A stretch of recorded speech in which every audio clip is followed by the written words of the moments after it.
would it take to get a date for Stu at just 5 feet? First, we made him an up-and-coming actor. No. No. Not. Then we said Stu had made millions by age 25. No. No. Not for me. Nothing worked. How come nobody picks Stu? He's too short. Too short? We asked if there was anything we could add to make Stu irresistible. Maybe the only thing you could say is that the other four are murderers. Right, or convicted of some crime. Convicted That would definitely. Child molesters. Rapists. Psychotic. Right. Exactly. And then we would know. say, Oh, okay, hello, Stu. Right. I mean, and nothing bad towards him. He's got a nice smile. He's cute. But no takers.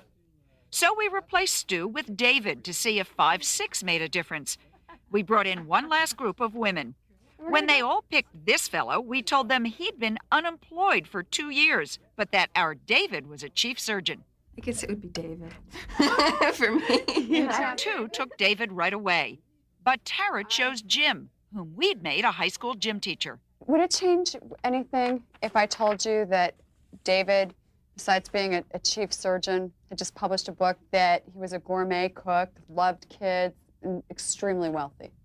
Yeah, I'd switch to David real quick. I mean, let's be realistic. I'm going to bag the gym teacher now.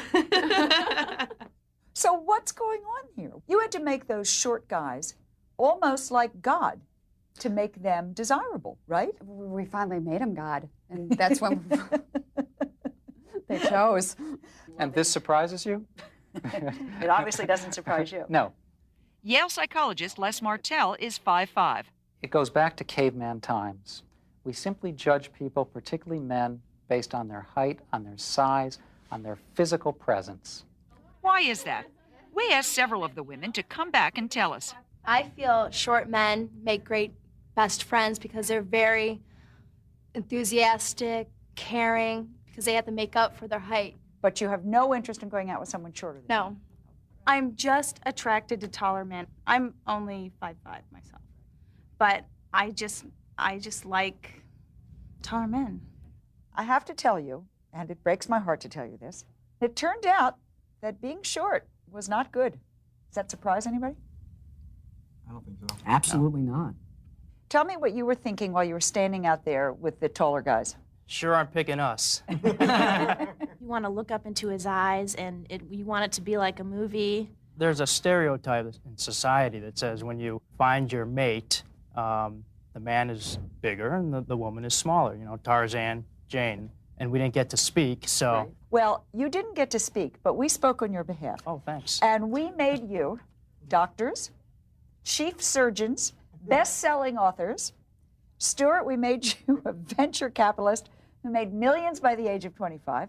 You were a gourmet cook. You loved children. You had ski houses that you built all by yourself. Sometimes all this worked, but most of the time, fellas, Didn't do a darn thing. Well, I guess that says something about people. What does it say to you? Maybe the average person isn't giving us the credit that we deserve. Does it bother you? You know what it's like to maybe hurt. I think you know what it's like to, maybe to have more setbacks than taller people. David, you're nodding your head. Sure. You think that's true? true? Yeah. Growing up, you take a lot of abuse. Always being the short one and getting picked on and name calling. It happens. What has happened to these three nice guys from the early experiment? Any women in their lives? Well, Dave, whom we told you was getting married, has gotten married, so that's all fine. Stu and Rob are still available, however. Women of America, tall or short, they're out there.